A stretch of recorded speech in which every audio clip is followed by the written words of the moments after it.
আমার বার্ধক্য আসেনি, তা আসতে অনেক দেরি আছে। তবে আজকাল হঠাৎই লাল চোখে আপনা আপনি পানি জমে ওঠে, চুলে দাড়িতে হঠাৎই দু একটা বৃদ্ধ চুল খুঁজে পায় বন্ধুরা।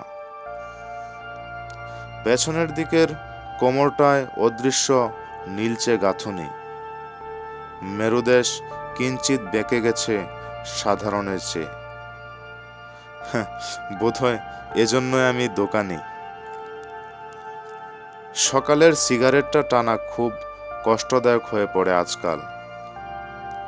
আমার বার্ধক্য আসেনি, তবে কারো আলাপচারিতায় ঠিকই হাঁ না উত্তর করি, তবে গল্পটার কিছুই আমি শুনেও বুঝছি না।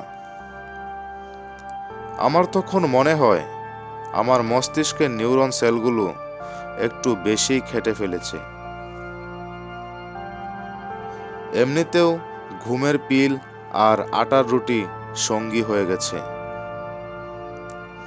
হঠাৎই ক্লান্ত চোখ দুটো আলোক দৌরত্ব কমিয়ে দিয়ে ঝাপসা দেখাতে শুরু করে।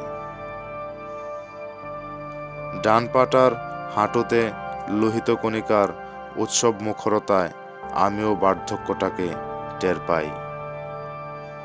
আমি জানি আমাকে খোদা তাআলা ঠিকই ৮০ বৎসর হায়াত দিয়েছিলেন, তবে আমি সেটাকে খুব দ্রুত ব্যবহার করে ফেলছি।